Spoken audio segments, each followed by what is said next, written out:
I watched my roommate kiss 23 different girls before she finally kissed me. 23. I know the exact number because I counted every single one like a masochist, sitting on my side of our tiny dorm room pretending to be asleep while she made out with yet another girl 10 feet away. By kiss number 12, my best friend said I needed therapy. By kiss number 18, I agreed. By kiss number 23, I was ready to move out, change schools, and maybe join a monastery. And then, on a random Tuesday night when I was convinced I could not possibly survive one more almost moment, she sat on my bed, looked me straight in the eyes, and said, "Can I kiss you instead?" Before we get into how I survived the most emotionally torturous semester of my life, drop a comment telling me what city you're watching from, and don't forget to subscribe so you don't miss the next story. This one hurts in the best way.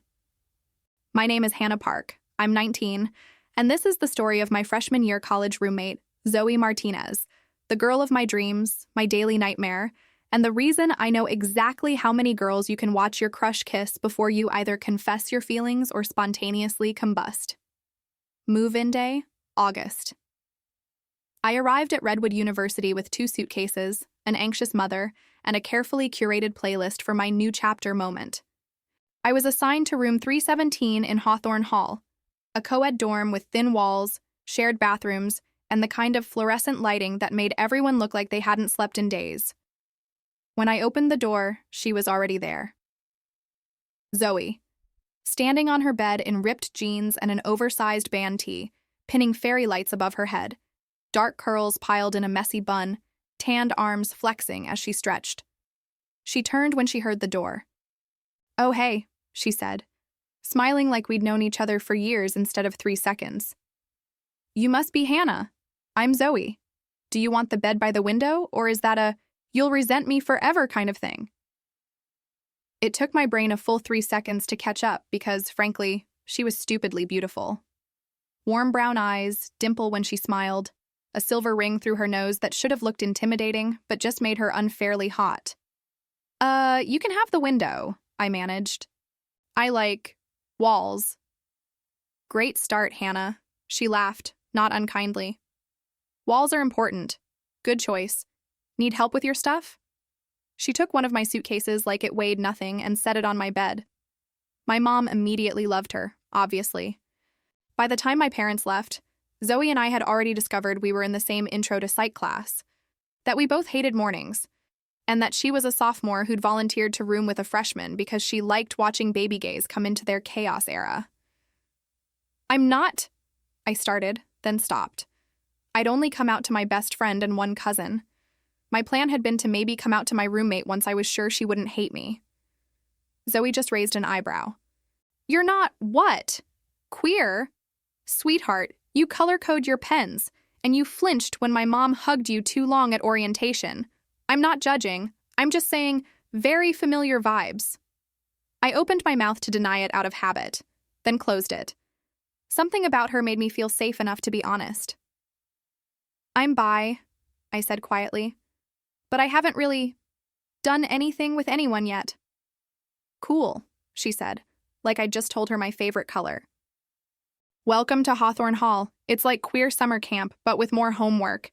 If anyone gives you crap, send them to me. I'm terrifying when properly caffeinated." That was the thing about Zoe. She made everything feel easy. Those first weeks, she helped me find my classes, introduced me to people, dragged me to the dining hall when I would have hidden in my room. She was funny and loud and took up space in a way I envied. She'd dance while brushing her teeth, sing along to songs I didn't know, talk to strangers like she'd known them forever. I fell in love with her sometime around week 2, when she stayed up with me until 3 a.m. the night before my first midterm, quizzing me on psych terms with hand-drawn flashcards and bribing me with gummy bears. "You've got this, Park," she said, flicking a gummy at my forehead. "Your brain is terrifyingly organized. Professors live for students like you." "Why are you being so nice to me?" I asked, half joking. "Because you're my roommate, and because you're cute when you panic." My heart did something weird. I ignored it. Bad move. The kissing started week 3. I came back from a late-night study session at the library to find Zoe on her bed with a girl in a denim jacket, their legs tangled, the fairy lights casting little halos around their faces. They broke apart when I opened the door. "Hey, Hannah," Zoe said casually, hair delightfully mussed. "This is Drea. We're just watching a movie." "Uh-huh," I said, because the only thing on screen was Netflix's "Are You Still Watching" message. "Cool. I'll just, go shower." "Sorry if this is weird," Zoe added, a flash of something like guilt crossing her face. "We can go somewhere else if you want." "It's fine," I lied. "Really? I might go to bed early anyway. Big day of existing tomorrow." I changed in the bathroom, came back, pretended to scroll on my phone while lying in my bed facing the wall.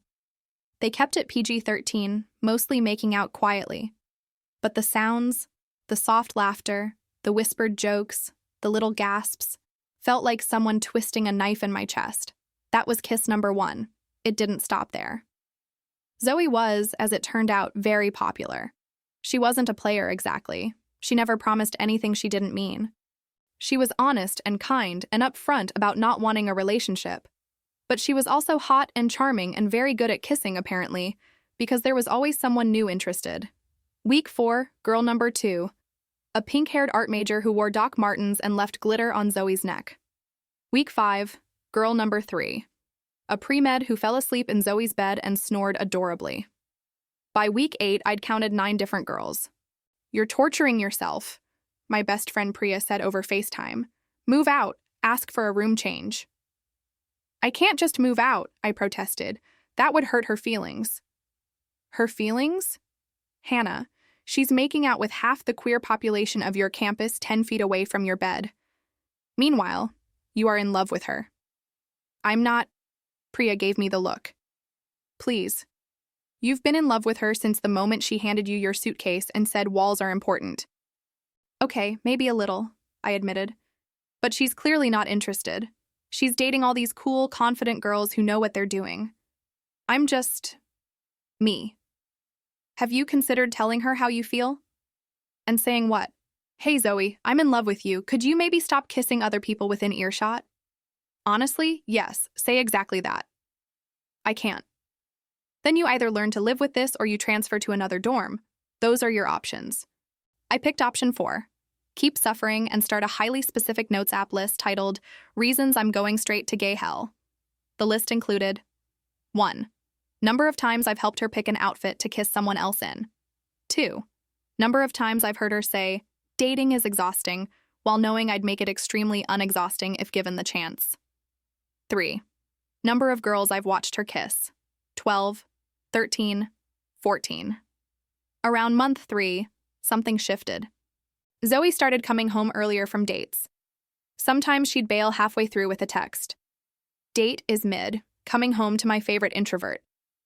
We'd end up in our room, me in my bed, her and hers, both watching the same show on our laptops but sharing AirPods like we were in some kind of platonic relationship montage.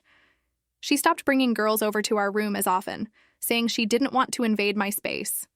Instead, she'd go out with them and come back alone, flop onto my bed with a groan, and rant about how everyone is so performative, or no one actually wants to talk about real things.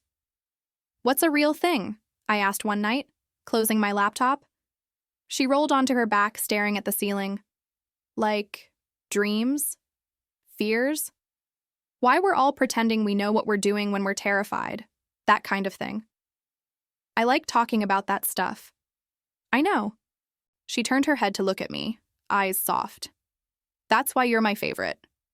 My heart once again did that dangerous flutter. I added it to the list as reason number 27, the way she says I'm her favorite like it's obvious. By mid-October, we were spending more nights together than apart. Not like that, unfortunately. But we had unofficial designated movie nights, study sessions on the floor with snacks, late-night kitchen raids for cereal. I knew her coffee order, her childhood dog's name, the fact that she cried watching stupid animal rescue videos. And still, the girls kept coming. Less frequently, but regularly enough that my list grew. Girls number 15 through 23 blurred together, a theater major, a soccer player, a girl from her statistics class, someone she met at Pride Club. Different faces, same pattern.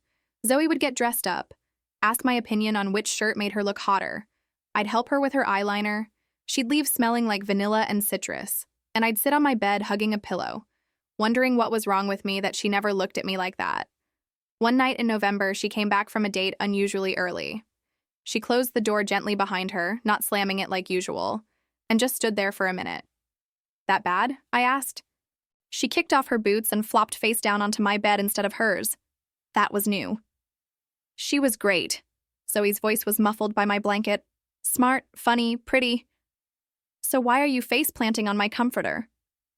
She rolled over onto her back, looking at me with a frown. "Because I spent the whole dinner thinking about coming home." "Home as in here?"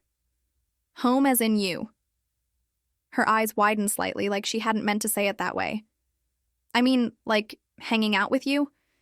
Watching terrible baking shows, arguing about pineapple on pizza, that kind of thing." My brain short-circuited. "You'd rather do that than go on dates?" "Apparently," she sighed. "Is that weird?" "No," I said, throat dry. "I like hanging out with you too."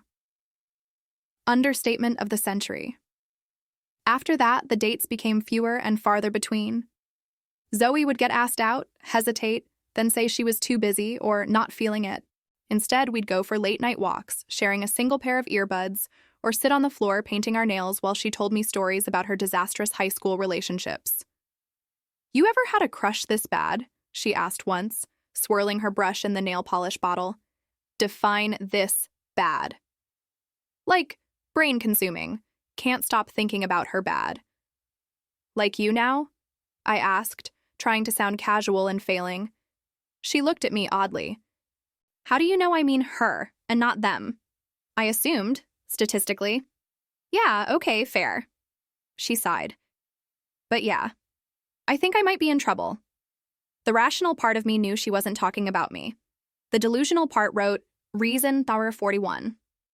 The way she talks about being in trouble like she's halfway in love with someone, and I want so badly for it to be me." 4 months in, my friend Priya staged what she called an intervention for idiots in love. We were at the campus cafe, Priya stirring her latte with unnecessary force. "You cannot keep doing this, Han." "I'm not doing anything," I protested. "Exactly. That's the problem. Look at your notes app. You have an actual list. You've assigned numbers to her kisses. You know the exact timeline of her dating life like it's a Netflix documentary." "I like data," I muttered. "You are living in a queer, slow-burn fanfic written by a sadist. Either you confess or you move out. Those are still your only options." "What if I confess and she freaks out and our friendship implodes and I lose my best friend and my roommate and my sense of home all at once?" Priya's expression softened. "Then at least you stop bleeding out slowly. Hannah, unrequited love is supposed to be a phase, not a lifestyle." I don't think she feels that way," I said quietly. "If she did, why would she be kissing 23 other girls?" "Maybe because she hasn't realized you're an option. You did say you're still half stuck in the closet around most people." I went back to our room that night with my stomach in knots. Zoe was already there, sitting cross-legged on my bed, scrolling through something on her phone. She looked up when I came in and smiled. "Hey, Park, how was Priya?" "Judgmental," I said. "As usual." "About me?" she guessed. "Also, as usual." She patted the bed beside her. "Come here, then. Let me unjudge you with snacks." I stole Oreos from the kitchen. We sat shoulder to shoulder, eating cookies and watching some ridiculous dating show where people tried to guess each other's secrets. It would have been a perfectly normal night, except my heart was racing and I couldn't focus on anything but the warmth of her thigh pressed against mine. Halfway through the episode, Zoe paused the laptop. "Can I ask you something?" she said. Oh no, that sentence never led anywhere safe. "Sure," I lied. "Do you ever think about us?" My heart stopped. "Us?" She nodded, eyes fixed on my comforter. "Like, you and me, not just as roommates. I mean, obviously we're roommates, and friends. Best friends, actually. You're my favorite person here. But sometimes I wonder if..." She trailed off, shaking her head. "Never mind. That was stupid." "It wasn't stupid," I said, voice barely above a whisper. "What were you going to say?" She looked up at me then, and I'd never seen her look so unsure. This was Zoe, who flirted effortlessly, who strutted into rooms like she owned them. Seeing her nervous made my chest ache. "I can't stop thinking about you," she blurted. "Like, constantly. When I'm on dates, when I'm in class, when I'm trying to sleep, it's just, you're there. And it's getting really hard to pretend I'm just your chill, cool, older roommate who gives you confidence pep talks and steals your hoodies." "You... what?" She huffed out a breath. "I think I messed up. I think I've been looking for you in every girl I've gone out with this semester. And shockingly, none of them are you. Which is really inconvenient because you are literally right here and also my roommate. And if this ruins everything, I'm going to have to transfer to another school and move into a cave." My brain caught up in slow motion. "You've been looking for me?" "In a metaphorical sense," she said quickly. "Not in like a I lost you in the grocery store way." "Zoe." "What?" "I've been in love with you since move-in day." Silence. Then, "Since August?" "It's November," I said. "So, yes, since August." Her eyes widened. "You've been in love with me this whole time? While I was bringing girls back here? Oh my God, Hannah, why didn't you say anything? I'm the worst." "I didn't think you liked me like that," I admitted. "You kept kissing other people, and I'm... me." "You," she said firmly, "are incredible, smart and funny and so kind it kills me. You make color-coded study guides for people who aren't even in your major. You remember how everyone takes their coffee. You have this little wrinkle between your eyebrows when you're concentrating that makes me want to kiss it away." She winced. "Wow, that was cheesy. Ignore that." "I'm not ignoring anything," I said. "Especially not the part where you said you can't stop thinking about me." "Yeah, well," she swallowed. "Maybe we could, if you want, do something about that." My heart decided to try and escape through my ribcage. "Like what?" She scooted a little closer, her knee brushing mine. "Like this." Then she leaned in and kissed me. All 23 previous kisses I'd overheard, all the half-giggled make-out sessions and soft sounds through thin blankets, melted into static. Because this kiss, this one, with her hands trembling slightly where they cupped my face, with her lips moving against mine like she was both terrified and relieved, was different. It was careful and reverent and so full of things we'd both been too afraid to say. When we finally pulled apart, foreheads resting together, I was half laughing, half crying. "So," she said, voice shaking a little, "what number am I on your list?" 24th kiss I've seen you have this semester," I said. "First one that didn't hurt." "Good," she whispered, "because this one's just for you, no one else." We spent the rest of the night talking, really talking, about how she'd started realizing something was off around month 3, when dates stopped being exciting and coming home to me felt like the best part of her night, about how she'd been too scared to risk what we had, about how I'd been doing the exact same emotional calculus on my side of the room. "I kept thinking," she said around 2 a.m., when we were lying on her bed staring at the fairy lights, "if I tell her and she says no, I lose everything. My roommate, my best friend, my safe place." "I thought that too," I admitted. "Turns out we're both cowards." "Former cowards," she corrected. "We are now brave and extremely gay." "Extremely," I agreed. The next morning was weird in tiny ways, brushing our teeth side by side and trying not to giggle, bumping into each other in the kitchenette and blushing. But it also felt strangely normal, like we'd just updated an app that had been running in beta for months. We told Priya first, via video call. She screamed, obviously. "You did it," she yelled. "The lesbians won. How many girls did it take?" 23, I said. "Took you long enough," she muttered, wiping a fake tear. "Proud of you, idiots." We didn't tell the whole dorm right away, but people figured it out. You can't share a room and a bed and that many hard eyes without someone noticing. Our relationship wasn't perfect. We still had to navigate living together while dating, figuring out how to handle fights when there was nowhere to storm off to, compromising on cleaning duties, dealing with different sleep schedules. We had to relearn habits, like not letting every minor disagreement feel like the end of the world just because we shared a tiny space. But it was worth it.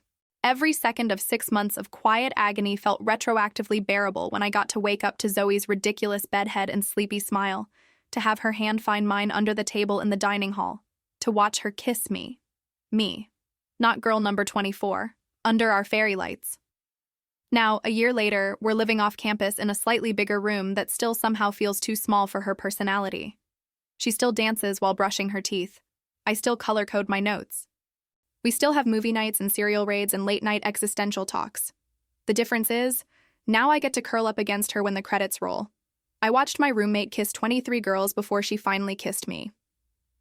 If you're currently lying in bed 10 feet away from your crush, trying not to listen to them dating everybody but you, here's what I learned. Unrequited love feels safer than risking everything. But it's also a slow kind of heartbreak. Sometimes you have to choose the terrifying honest thing. Sometimes the person you think could never see you that way is just waiting for permission to stop pretending to. And sometimes, against all the odds you meticulously calculated in your notes app, the girl you've been counting every kiss for looks at you one night and says, "Can I make 24 your turn?" Say yes.